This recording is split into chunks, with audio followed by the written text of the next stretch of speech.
to this City Planning Committee meeting for the 28th of September. We have all members present, committee members present, so, and also Councillor Sherlock, welcome. So we have no apologies, no need to co-opt. Can I have somebody? Oh, and I'd like to just thank Alderman Barakis for presenting to Council last week in my absence. Pleasure, Chair. To get to that meeting, but couldn't quite make it. Confirmation of minutes from last meeting. Thank you, Councillor Dutta. Any dissent from those minutes? No dissent. Item 3 is consideration of supplementary items. Do we have any supplementary items? No. Transfer of agenda items as item 5. Are there any transfer of agenda items? I wonder if we can consider 8.2 in relation to the Urban Design Advisory Panel membership in closed. If we can transfer that to close. I'm happy to move that, Chair. Thank you. We shift that one. Sorry, I'm right. trying to get out of the light here. Right, okay. So I'll put that. Is there any dissent to move that into closed? No dissent, so that's fine. Item 6 is Planning Authority items consideration, so items with deputations. Can I have somebody move that, please? Alderman Briscoe, thank you. Any dissent? There's no dissent. We'll move to item 7, committee acting as a planning authority, and 7.1, applications under the Hobart interim planning scheme. And we have item 7, deputations from item 7.1.1, which is 728A Sandy-Bow Road dwellings. So, Craig, could you let Paul Carter and Fleur Yaxley and Thomas Bailey in for that one, please?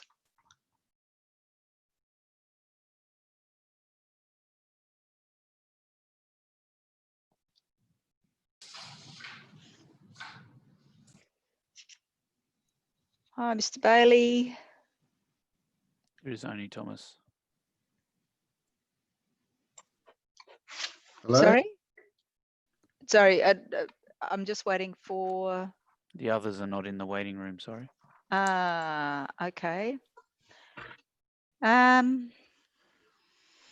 Perhaps then, if they're not in the waiting room, perhaps we should go to the next item for representations. Have we got the representatives for 12 Kelly Street there? Sorry, Mr. Bailey, but we haven't got the people giving the deputation, so we might hold off on yours. So can we move to 7.1.2, please, 12 Kelly Street? In that case, no dissent to do that? Okay, all right. So we have representatives, Chris Merridew speaking on behalf of Christine Higgins and I think Kathy Rundle, and the applicant, Mr. Nicholas Terry. Yep, we've got Nick Terry, and looks like Chris Merridew might be coming to sit. And Chris, are you ready to give your deputation on behalf of Christine?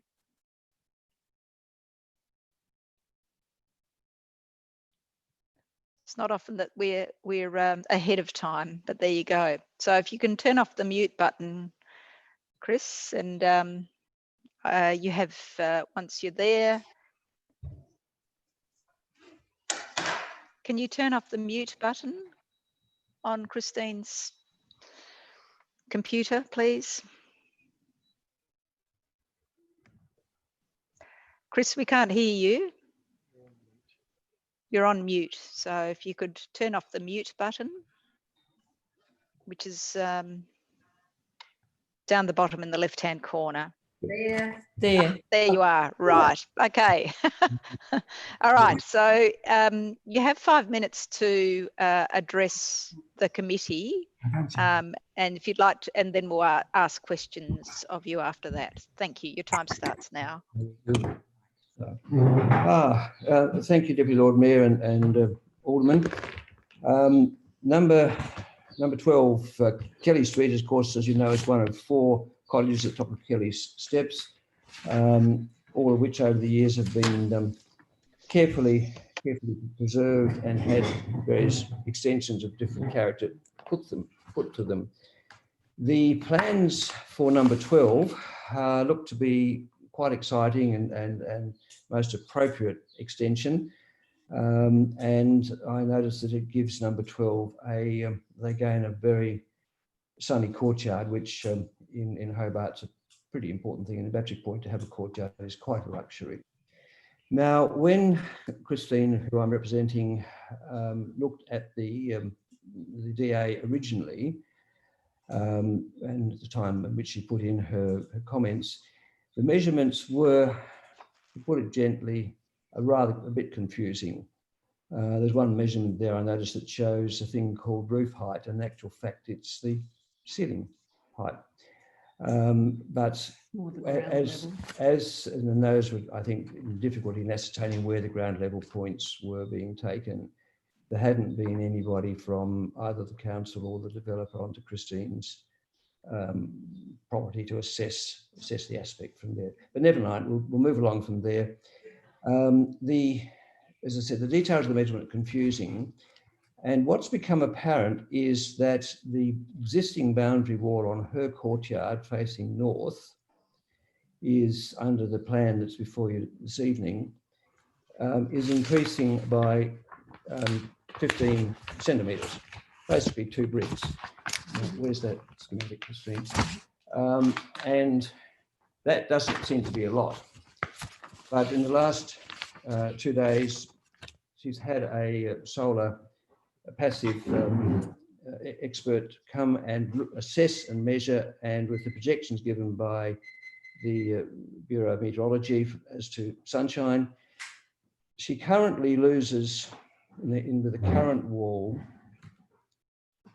20 days in the middle of winter. She doesn't get the sun into her passive solar building. Should the proponents of number 12 wish to go ahead and increase the height of the wall by 15 centimetres, Christine shall lose 60 days of sunshine in the winter. 2 months, there will be no sun coming into her house onto the thermal mass. And onto the thermal mass. Now, that is something which anybody who lives in Tasmania in the winter would appreciate. Is probably not the ideal position to be in, and in fact, it's probably very critical, because as when Christine developed this house in 1995 around the passive solar mass, every angle of the sun and every millimetre of aspect for the sun was very carefully calculated to give her a quality of residential sun in the back of her house. It is the only north-facing window that her property enjoys. I believe the schematic has been circulated to you. Is that correct? Craig, could you put that diagram up, please? Yeah, I think we can put it up from this end, Chris. Yes. Have you got that, Craig? Sorry, I was just organising the other Ah, people. yep. Your hands are full. Yes, I'll just bring it up now. It's just coming up now. Thank you. So keep talking, Chris. Thank you. So that really has put a bit of a question mark. We've lost you. Have you still got me? No, sorry, we're getting the schematic. That's fine. Yeah, sorry. Question mark. And it's put a question mark that Christine would like to raise with the architects for Mr. and Mrs. Pitt for number 12, to see whether there is a way in the design that their architect has put together to give them their good skillion, and to give them the I think they're looking for something like 2.7 meters in the ceiling. I understand 2.4 is about normal, and 2.5, 2.6 is nice to have, whereby the skillion can be created. The quality of life for Mr. and Mrs. Pitt is not impinged, but it will make an enormous difference to Christine's capacity to enjoy her home, probably for the next 25 or 30 years. She's looking pretty healthy at the moment. So Christine, having done her own development, and there've been 2 other refurbishments done in this area in recent years, is very aware that she will have, no doubt, builders and walls being knocked down and backhoes working in the back right of ways, and that's going to be probably going to go on for 6 months. But Chris is quite happy for that. She has no 30 seconds, Chair. Sorry. No, it's coffee. If you'd like to wrap up, you have 30 Yes. seconds Yes, just thank to you. make Thank your you. final points. So she's quite looking forward to the development. She thinks it will be a good thing, and clearly the height of the wall is of serious concern to her, and certainty as to how the plans are going to develop for How this high house. the wall will be. The height of the wall, that is the most important thing to her at this stage. She's very happy about all the other things that the Pitts are planning, and because of course it's a very close neighbourhood, and everybody will be affected by the builders' vehicles over 6 months or so. So we've got a good win for Christine. She's happy, but very, very concerned about the height of that wall, the certainty of the height. Okay. All right. Thank you. Lord Mayor. Thank you. I'll now open it to the committee or Councillor Sherlock to ask any questions.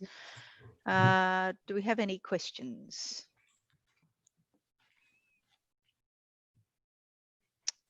So no questions from the committee, and there may be questions of, Councillor Coates, you wanted to ask a question? Yes, thank you, Chair. Through you, Chair. So upon my reading of that diagram, and this is the first I've seen it, but obviously it's losing 15 centimetres of height. So it went from, I think, 55 or 155, sorry, to 140, or from 140 up to 155. With this, do you, has there been any engagement with the proponents? Have you had any consultation with them as to why they're increasing the height, or if they were open to not having it so high, or if they've done that for a structural reason or for an architectural reason? Have you, from your perspective, have you had any meaningful engagement? No. No, there hasn't been any approach from the proponents or from the proponents, which obviously I would expect architect to possibly even visit this property and see what is here now. And also, of course, once you start pulling down walls on boundaries, there are issues of, shall we say, not damaging number 14 in the process of demolishing part of number 12. But Christine realises that the boundary wall on the courtyard will have to come down. That's But the answer is no. That's always been clear. But there has been no approaches. Yeah. Okay. Any further questions?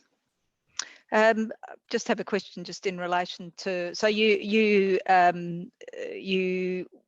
wanted clarity, or you found clarity from your architect in relation to the actual height, because you seem to think that there's a height discrepancy.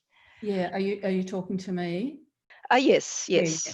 Yeah, so I consulted with a couple of architects, but one in particular who agreed that there's a lot of errors in the height measurements of the walls, which makes it, if you just look at the centimetre or the millimetre measurements on the plans, the walls are a lot higher than the existing walls, and that makes the new walls look higher as well. but he assured me that it's all to do with, I thought there were some measurements at the top that were incorrect as well, but it's all to do with the ground level measurements being incorrect. And so that means, and what he used to determine that was he went to the surveyor's plan A101 and he took measurements from that and then compared it with, because obviously I was mainly concerned with which is A410 and A420, because the measurements that are incorrect they're out the most right on where that boundary wall is. So it just makes me very concerned about that. But the architect said if you use the RL values that the architects provided and the RL values on the plans, then it actually comes out to a 15 centimetre difference. Whereas if you take into account all the ground measurements that are out, yeah, it's a little bit scary. And so if you look at A410, page A410, the drawing, at the top of it, so the bottom of the plans are not correct, but the top section is correct. And so it's showing that the current wall in the east elevation existing is showing that it's currently 55 centimetres down from the bottom of my fascia, and the bottom drawing, the proposed one, is showing that the new wall is 40 centimetres down and it's only 2 bricks higher. So that very top section of the wall that's right on the boundary on the left-hand side of the drawing, where you can see there's a door on the left-hand side there, that's where the boundary is I'm talking about. What it's showing in that drawing, that the brick wall, the new brick wall, will only be 2 bricks higher than my current wall, he said is correct, and 2 bricks higher works out at the same, when you check those measurements, works out at 15 centimetres, whereas the wall height there, 2,600 is incorrect. I see. Okay. Yep. All right. I think we have that now.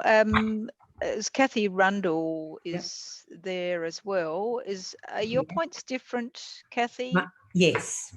Okay. All right. Well. All right. If you would like to. So I live at 13 McGregor Street, and we have a laneway, a right of way, not really a right of carriageway, a right of way that runs at the back of the 4 or the 3 little houses into my property.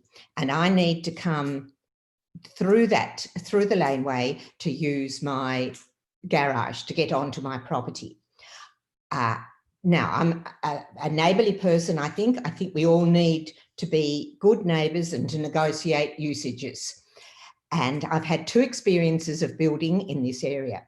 One at 14 Kelly Street, where we had an orderly and negotiated process of building and everything went well. And one at 11 McGregor Street, where the laneway was used as part of the building site. And I was isolated from my property for several weeks. Neither the builder nor the architect nor the Melbourne-based owners were able to help me, apparently. I need to feel secure that the Pitts builders will fully understand what the right-of-way is and our need to use that right-of-way to get to our properties. It's not just me.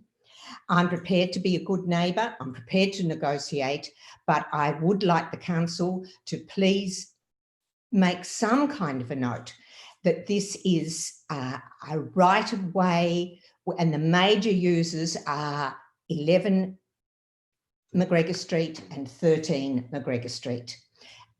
The owners of 11 McGregor Street and 13 McGregor Street are prepared to negotiate some inconvenience. I can put my car out for half a day, I can put my car out for a day, but I do not wish to be isolated as I was in the previous building experience. Thank you. Are there any questions for Ms. Rundle? Ms. Rundle, sorry. Any questions? I think it's always better to have the best of relations, isn't it, with neighbours and building. And I've seen And there is some protection with the building approval as well, with Thank part you. of that process. So thank Thank you very much for your deputations. If you'd like to put yourself on mute, Christine, and I'll now hand over to Nicholas Terry, who's representing the applicant. So Nicholas, Nick, do you want to answer some of those questions that have been brought up? Thank you.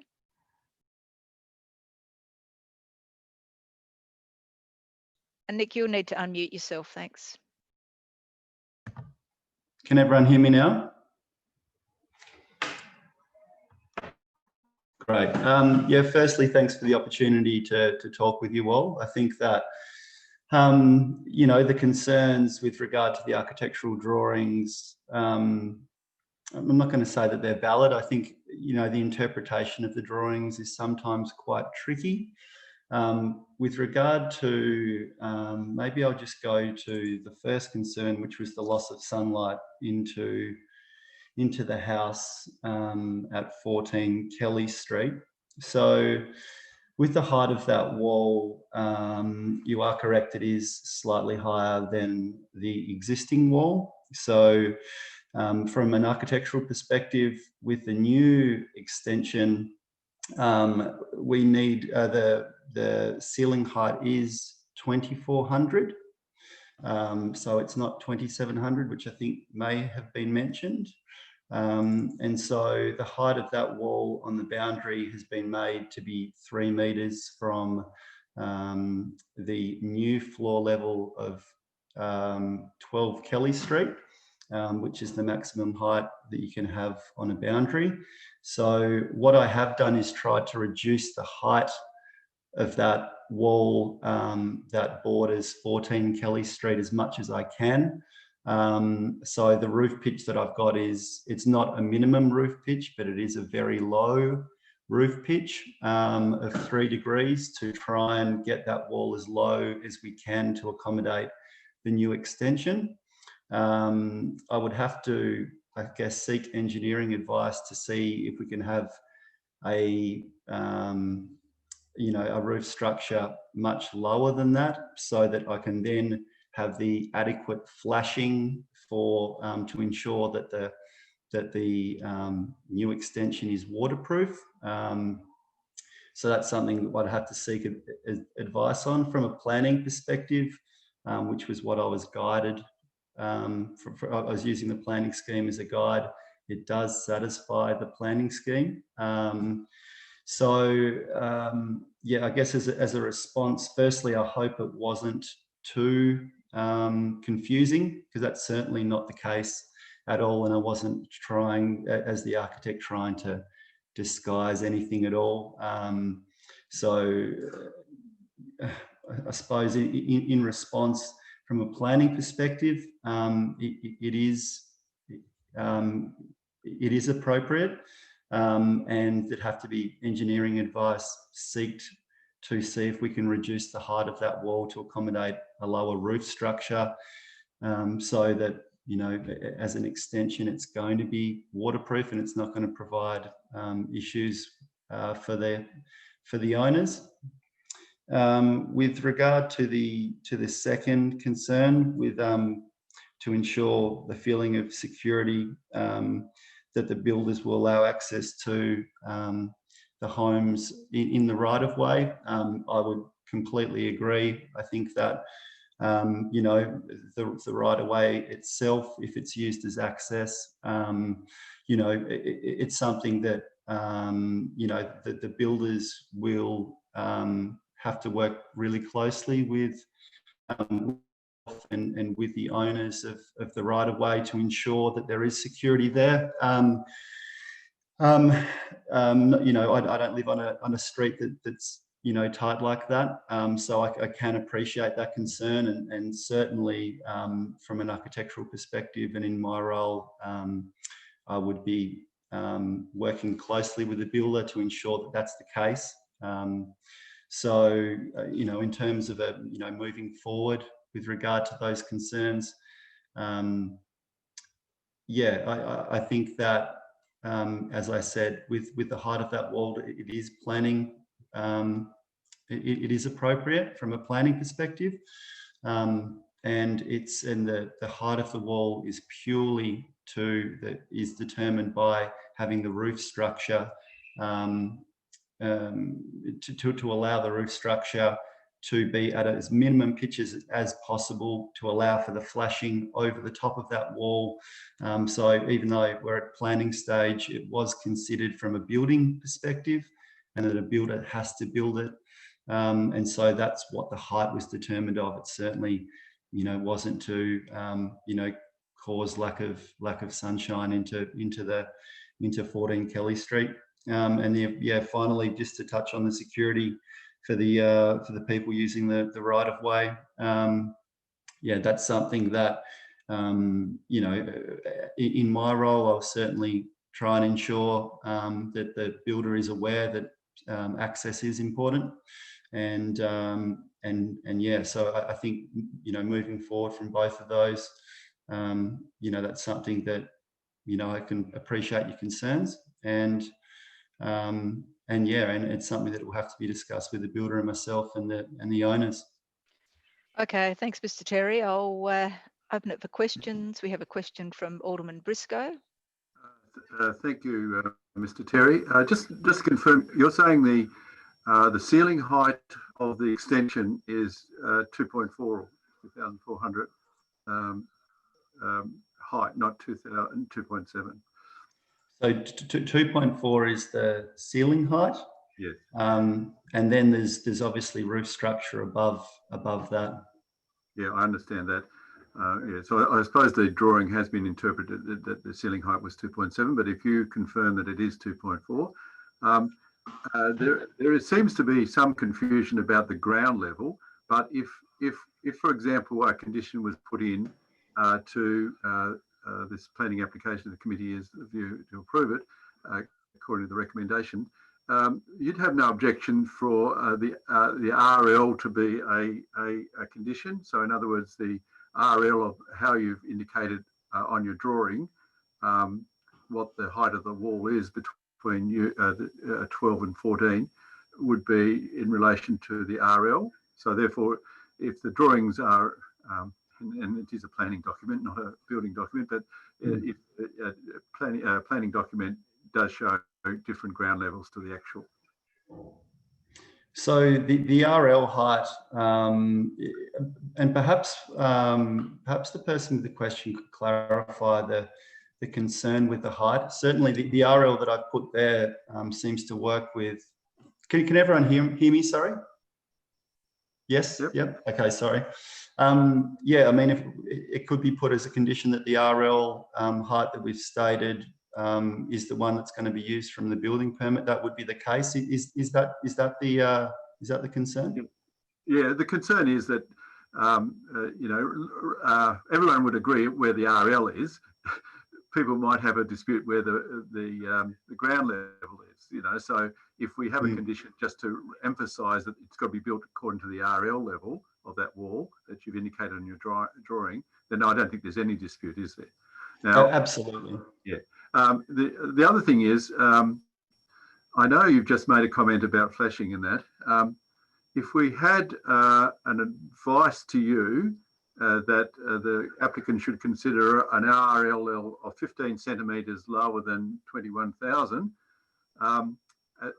it appears that we may not have to, we may not be able to condition it as 15 centimetres lower than 21,000, but an advice clause, because that would enable you to talk to your client to see whether, and the builder and your engineer to see whether you can move down to 15 centimetres for that wall, because that will make a significant difference to the solar uptake by the solar mass in the building that Higgins owns. So have you got any comments about what I've just suggested? Absolutely. The client and myself have engaged a reputable engineer in Hobart who has a lot of experience in the area. So that's certainly something that I could discuss from them and from an engineering perspective. If that roof can be lower and we can reduce that wall and the boundary by 15 centimetres, absolutely. I think that's something we could definitely explore. Excellent, thank you. Councillor Dutta? Thank you, Chair. With what I've heard, will there be a possibility then to consider deferring this? Sorry, I couldn't quite hear what the last few words that you said. What I was saying is that now that I've heard both sides of the story and some of the facts that's been mentioned, would you consider deferring this? Deferring the application and Yes. and see if we can get a result. That's right. I think that we could receive preliminary engineering advice. It would be at a cost to the client, but that is something that I could certainly discuss with the client and see if they would be open to doing that. Thank you. All right, if there are no further questions, I thank both the people giving deputations and Mr. Terry on behalf of the applicant. And you can stay and listen. I'll open the item for discussion now. And Alderman Briscoe. Thank you, Chair. Look, a very small change in the height of that boundary wall with 14 will make a huge difference to the owners of 14. So the boundary wall between 12, the new proposed wall in 12 will make a huge difference. So I think originally I was going to move the recommendation with an additional condition that would take it down 15 centimetres. But I think I'll move the recommendation with a couple of additions. Firstly, just a moment, I've got some words here. The director has got these words. So I'm moving the recommendations plus an additional clause, condition. The finished build height of the proposed works be no greater than RL 21, including all required flashings. RL 21 is also referred to RL as 21,000 in the application.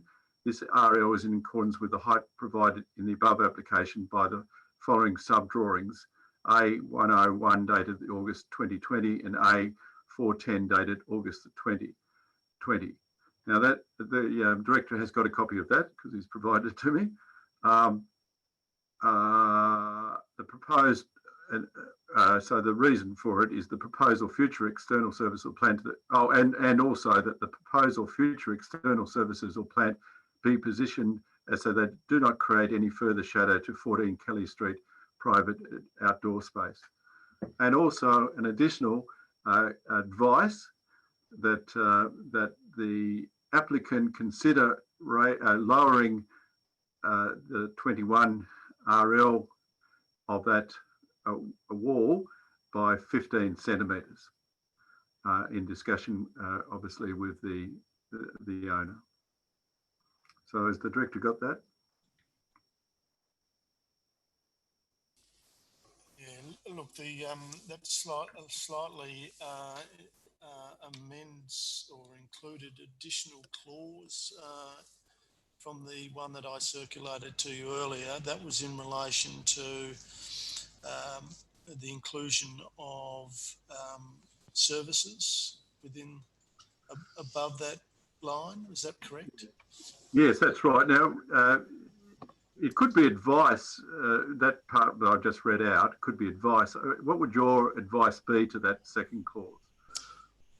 No, look, I think that's not unreasonable. I think the intent is, well, those services aren't shown on the plan, and they can have, to some degree, a greater impact. So I think that it would be okay to include the words that you've read out in addition to what I provided you. So I think that that's a reasonable proposition. So is everybody clear on what is proposed? Just put up your hand if you're not. You've got hands up, but Mr. Terry, you're not. Do you want? All right. What is it that you're not clear on? Just unmute yourself. Sorry, apologies. So with regard to services, are you, in your mind, you're thinking, say, outdoor air conditioning units or something like that? That's the services that you'd be, yeah. Or solar panels or any service. Okay. No, that's clear. Okay. Okay, thank you. We'll go back to questions. So if you could put yourself on mute again, Mr. Terry. Sorry for all these rules. Councillor Harvey. Yeah, thanks, Chair. If Mr. Terry is able to come up with a solution to take it down by that 15 centimetres, whichever way is suitable, then that would be a great outcome. But through you, Chair, to the Director, the advice that you provided to Councillor Alderman Briscoe probably should have been circulated to all of us, so we have an idea what is being suggested, and we've had a chance to think about it. But I'm just wondering, this is not tantamount to refusal in any way by changing the design. So it's acceptable to provide this to do this as an amendment rather than let the architect and the neighbours work it out. Through you, Chair, in response, the condition that I circulated was simply reinforcing what was proposed. So it's not necessarily something new. I suppose it's the advice clause that Alderman Briscoe is raising as a suggestion that the applicant consider a further reduction of the 15 centimetres. Just advice. It's not an amendment. Well, the condition that he first read out is a condition, so that is simply reinforcing what's approved. Don't see any harm with that. The advice clause that Alderman Briscoe is proposing is simply an advice clause around that further exploration of reducing it by 15 centimetres, and I don't see an issue with that. So we already had a condition. No. Briscoe moved something new. No, the condition that Alderman Briscoe stipulated reinforces what's shown on the plan. Mm-hmm. That's what it does. So it reinforces what's on the plan.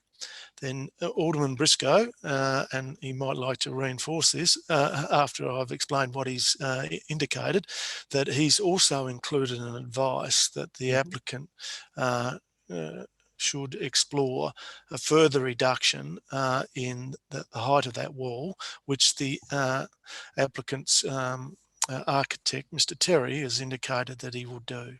Mm-hmm. Okay. You've explained it very well, Mr. Miller. Thank you. Good. Okay. Yeah, it's clearer to me now as well. Alderman Barakis. Thank you, Chair. And I suppose just to follow up on that with a quick question from what Councillor Harvey was saying, should the applicant choose to follow the advice and drop it down, or find a way to drop it down that 15 centimetres, that wouldn't constitute too different of what's happening from what we're talking about now? Through you, Chair, definitely not. Okay.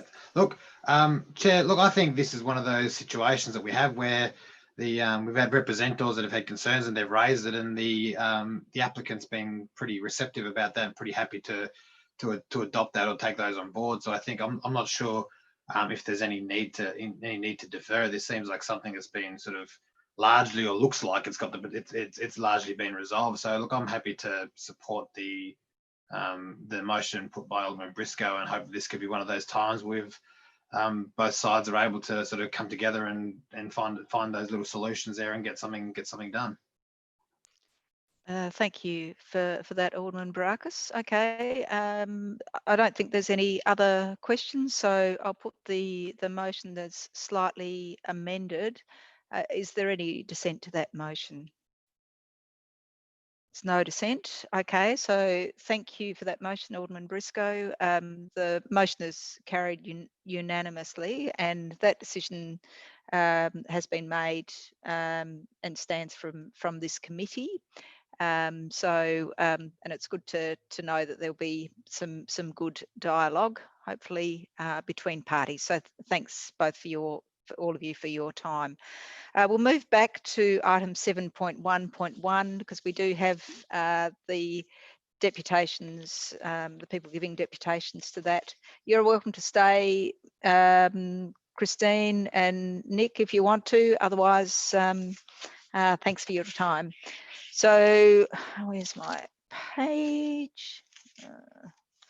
So we have the representatives, Paul Carter and Fleur Yaxley, and we also have Mr. Thomas Bailey again. So we're just connecting to Paul and Fleur. All right, so is that you? No, I haven't quite got the audio. Paul. Okay, Paul, thanks for joining us. You have 5 minutes to address. What's that? So you have 5 minutes to address the committee, and your time starts now, and we have the applicant here to answer some questions as well. Paul, you've just put yourself on mute. Paul, how's that? Are you ready to speak? Yep. Okay, so I guess our submission is focused on the visual bulk created by the building, it being outside of the envelope, sort of vertically and horizontally towards the river. So we think basically our main concern is the rooftop deck. And we see that sort of that plus the push forward, both outside the envelope, will create, will be sort of out of proportion, I guess, with the block and the surrounding buildings. We seem to accept that the buildings or the most recent building at 724 pushed forward, and then after building, was actually built further forward and closer to 726A, which is who I particularly feel sorry for, because if this one goes forward by virtue of 724 going forward and then further forward on construction, and this one pushing forward, poor old 726A will be really blinkhead. But we're concerned about the visual bulk because it's going outside of the envelope vertically and horizontally towards the river, and then also, I guess, the amenity. Whilst we accept that, our views aren't protected, I would have thought that a view across the river to the other side of the river would have been included, or should be considered, I guess, because we think that the rooftop deck from where we are in our main living areas, kitchen, dining, etc., will block our view across the river to the other side.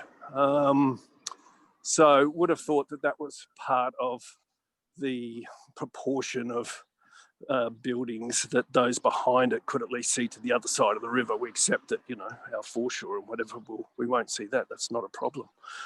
What else can I say? I think that's pretty much it, really. Right, thanks, Mr. Carter. Is there any questions from the committee in regard to this deputation?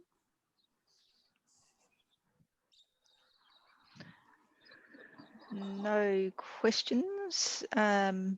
Oh, can I add, if I may, that we're also concerned that the rooftop deck will eventually be be roofed and sort of amended after completion, and that what appears there is probably not quite what would end up, whether the weather there would almost demand that they have some sort of protection, I guess, from a roof of some sort. Otherwise, it just wouldn't be. It's just not hospitable. Yeah. Okay. Yep. Thank you. All right. So if there are no questions, we'll ask Mr. Carter, if you wouldn't mind putting yourself on mute.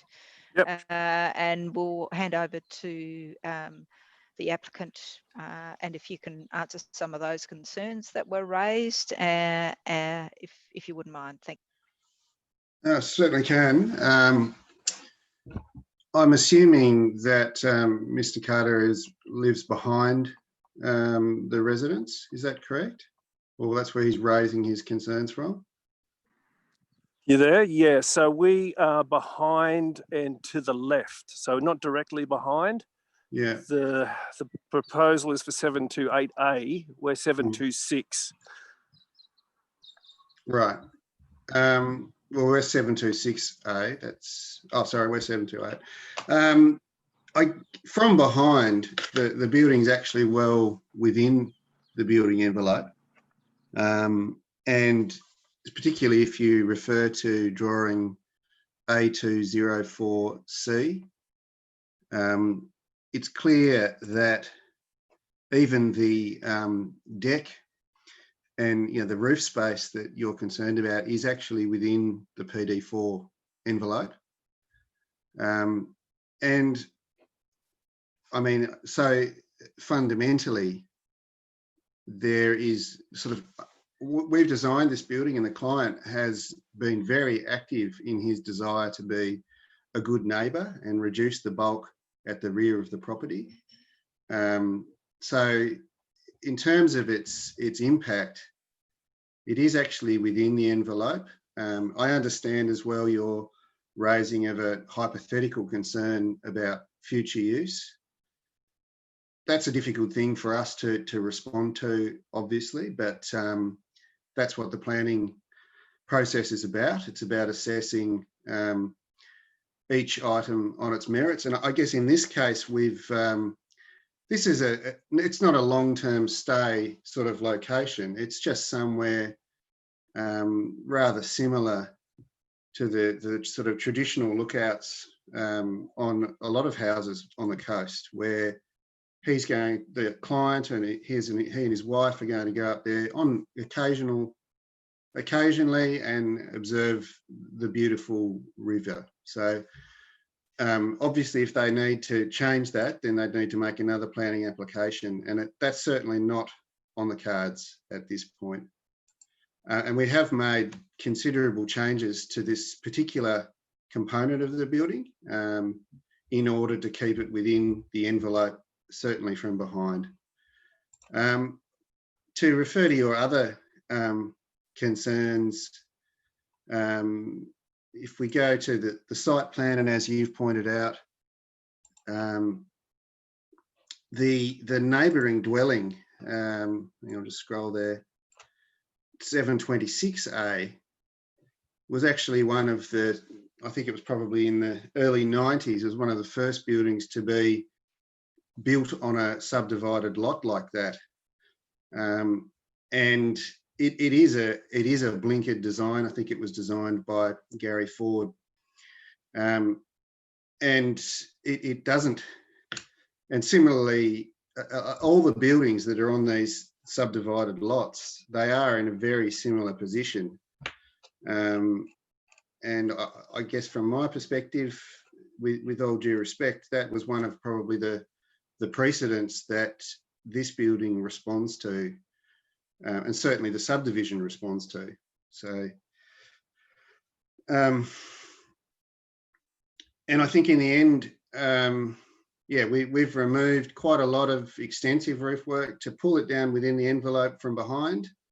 We've changed the entire proposal to make this a single dwelling, and there's been quite a considerable process with Hobart City Council that I think has been really productive and really positive for the neighbouring properties. And I think we're forward of that building, depending on how that's measured, if we look at 726A, by a very small amount.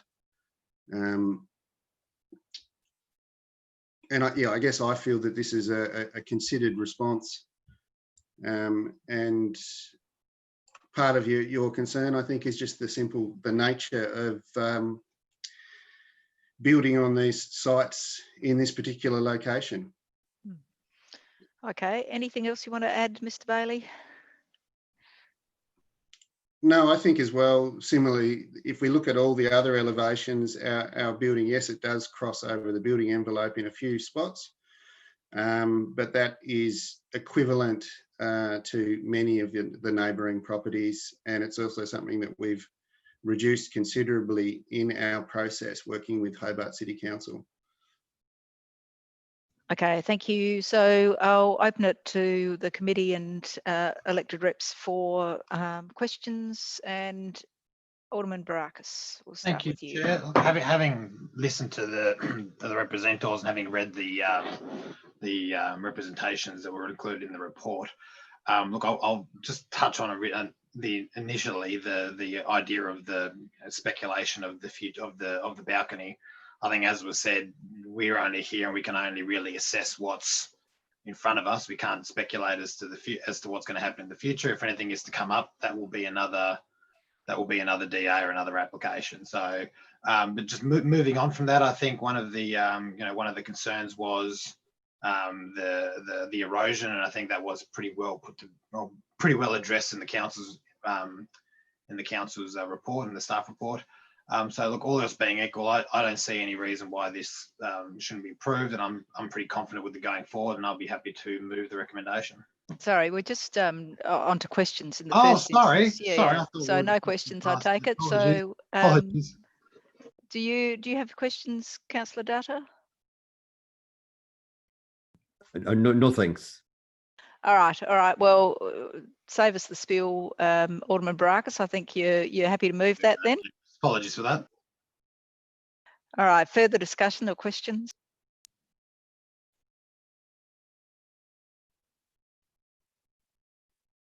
Councillor Data.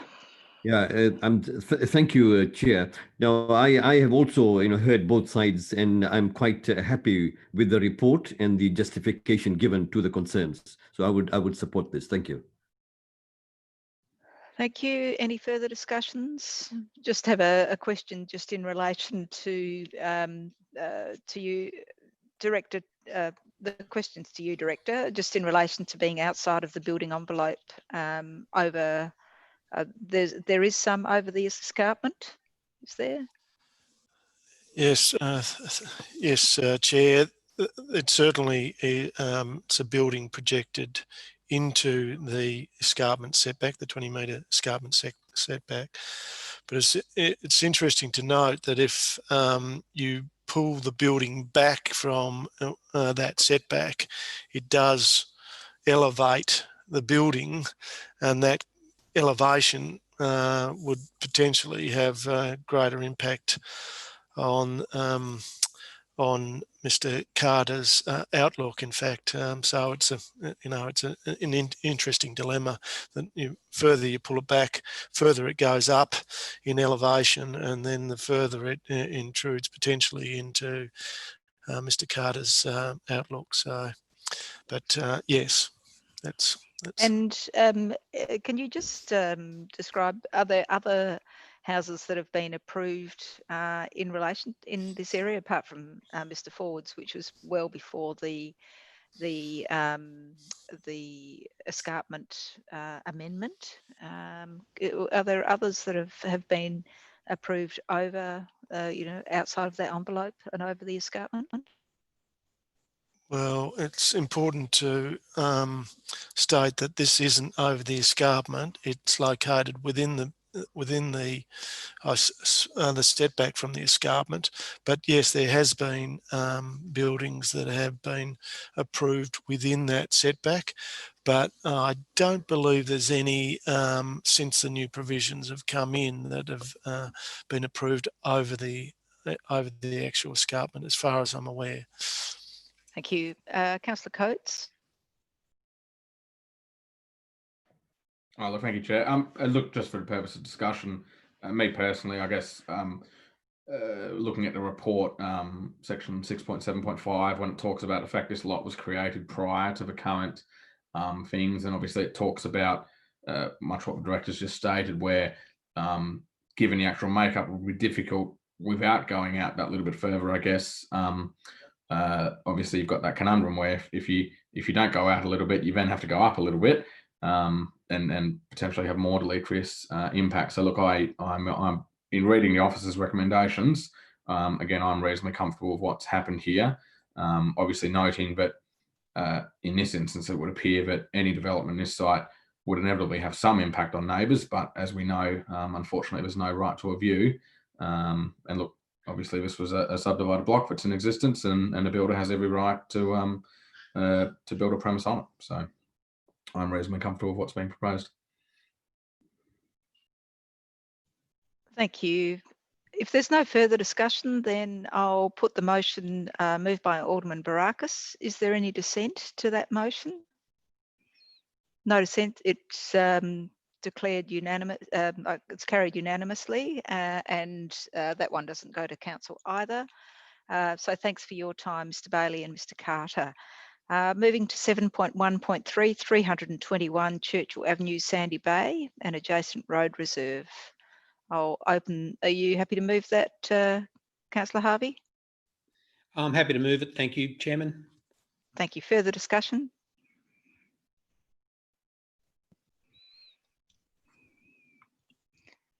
No discussion. Okay, so I'll put the motion. Is there any dissent to that motion? No dissent. Okay, that's declare that carried, and I think we make the decision as well. That doesn't go to council. Moving to 7.1.4, 21 Cross Street. Councillor Harvey, would you like to move this one as well? Thank you. Discussion. So this looks like an improvement to the bus shelter, and it fits in with the Tas Heritage Council, who had concerns last time. Any further discussion on this? If not, I'll put the motion. Is there any dissent? No dissent. Gosh, we're all on the same page tonight. That's a good thing.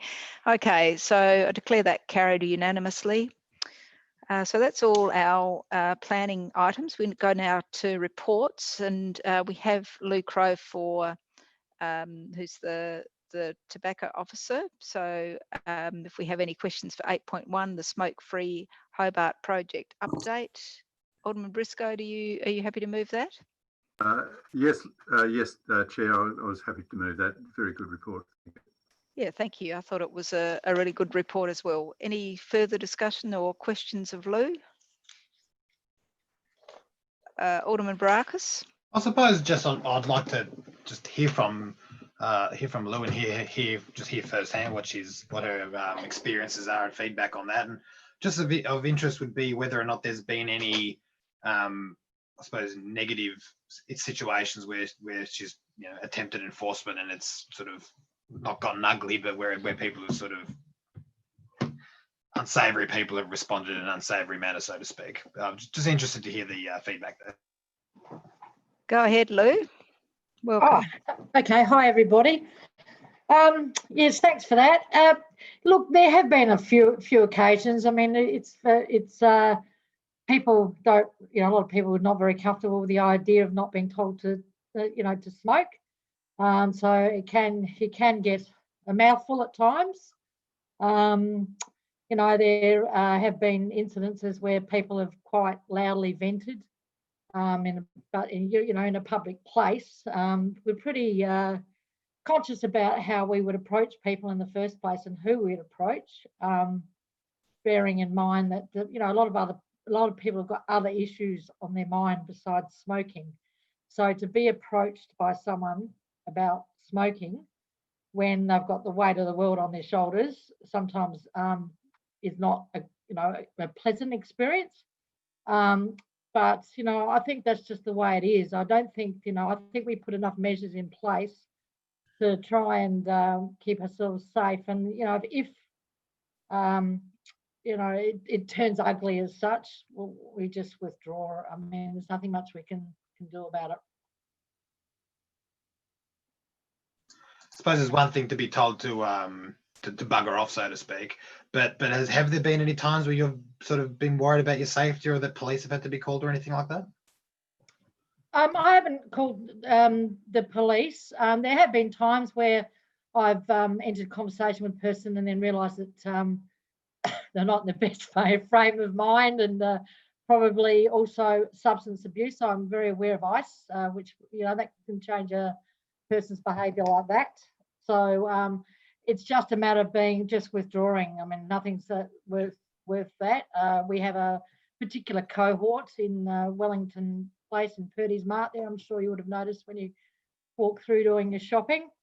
And we probably avoid approaching that particular cohort. And just last one, sorry. So sure. when you do get people that are we call, say, the unsavoury, or they respond aggressively, if they are smoking and they sort of respond in that manner, there's no further enforcement happens. It's more you withdraw. Was that what happens, or is there any enforcement action on people that are not responsive to being nicely told, I suppose? Look, you know, we've always got the opportunity to call police if, you know, there's a safety issue, or if there's, you know, what you'd probably call very offensive language or whatever. But we wouldn't be pursuing it and trying to write any sort of infringement notice. I mean, I think that's just putting yourself at risk. Thank you. Thanks, Lou. And I've just got a couple of questions. So it's good to know that you're involved with the committee, and also putting forward that application for Health Tasmania for the with Menzies in relation to perhaps potentially increasing the sites. So are you thinking that we'll get some report back maybe in 6 months, or as to how that might go and areas to expand? When you say how that might go, are you talking about the grant, or are you talking about the grant? Yeah, the grant. Okay. Yep. So we expect to know probably about March if we're successful with the grant. And part of that grant would be examining the areas and gathering data on places that we could possibly extend. We've had a bit of feedback already. I think some of you are already familiar with some of the feedback we've had of people that are on the fringe, and how they are adapting to the smoke-free areas. But it would be expected as part of this report would be a recommendation of extending if that was the way it was deemed. At the moment, we're monitoring and collecting data, a lot of data on places that feel that they have been affected by a smoke-free area. Thank you. Councillor Harvey? Thanks, Chair. Yeah, look, thanks, Lou. I appreciate the work you do and the position you're in as a pioneer, I think, as a tobacco project officer. I think you're the first one in the country, aren't you? Because Hobart was the first. We are now. So what you're doing is really pioneering, and you're learning about how we approach these things. And I really appreciate that. And I guess most people are reasonable and would stop smoking or won't smoke within the areas designated smoke-free. So I'm assuming that that's a really good outcome. And over time, we'll refine the methodology, or whatever the requirements are to get an even higher outcome. But it means that there's data and things for other councils to consider in the future, I guess. So your experience will be highly valued by other councils, I imagine. So thanks very much. Yeah, thanks, Councillor Harvey. Just Councillor Barkas, just to finish your question before too, we are conducting a risk assessment with it's obviously the City of Hobart on the smoking compliance officer position, just to make sure that we've got all bases covered. Thanks. Thank you. Thanks very much, Lou. So I'll put the motion. I think Councillor Harvey, you moved that. Is there any dissent? That it be received and noted? No. Okay, thank you very much, Lou. Thanks, everyone. Okay, now, so I declare that carried. We move now to 8.3, which is the delegated decisions report. Can I have somebody move that, please? That it be received and noted. Thanks, Councillor Harvey. Any dissent if I put that? No dissent. Declare that carried. Item 8.4 is City Planning Advertising Report. Karen, have we got anything of note coming up? We certainly do. The most significant item is a proposed development at 202 to 206 Macquarie Street, which is for 40 multiple dwellings, a childcare centre and a commercial component as well. So that one is being considered by UDAP tomorrow, and I expect will be on the next round for the committee. Yet there are a number of other matters on the list which are indicated to go to council. They are less significant. They're matters which have proposals over the council's road reservation and similar applications. Thanks. Any other questions? And Alderman Barakis, did you want to move this? Oh, I'm happy to move. I had a question, but then I changed my mind. But I'm happy to move that. Okay, thank you. Any dissent to that? If there's no dissent, I declare that carried unanimously. Item 9 is the committee action status report. I have somebody have that received and noted. Thanks, Councillor Dutta. Any questions? No questions. Declare. Is there any dissent to the motion? No dissent. I'll declare that carried unanimously. Item 10 is responses to questions without notice, and there's only there's the 10.1 parking conditions. Alderman Barakis, you're happy to move that? Thank you. That's received and noted. Is there any dissent? If not, I declare that carried unanimously. Item 11 is questions without notice. Are there any questions without notice? Alderman Briscoe. Thank you, Chair. I have a question without notice. Noting that gaining a building permit if you have to receive a planning permit, have we got any statistics of the mean mode and median time it takes to get a building permit for, say, 2 years? Yeah, look, I'd need to take that one on notice, but I'm sure we could get those figures. And a second question, Chair. Far away. Awaiting those statistics. Is there any internal policy decision by the planning department to limit the amount of time to get a planning permit? For example, we know that a building permit. We know a planning permit under law is 42 days after you've got all the necessary information. But is there any internal efficiency measure that says, oh, we will issue planning permits within a certain period of time? And is it possible to have one? Through you, Chair, I'm happy to take that one on notice, and we'll provide a comprehensive response to all our efforts to improve our delivery on our service. Thank you very much. Thank you, and you'll send that to David as well as Neil. Alderman Briscoe, of course. It's on mute. It's on tape. It was in my head. I hadn't written it down, so it is on tape. This tape. All right, we'll go to item 12, closed portion of the meeting. Can I have somebody move that? Councillor Harvey, thank you. Is there any dissent? No. So that's all for the live recording, and we'll now go into the closed meeting.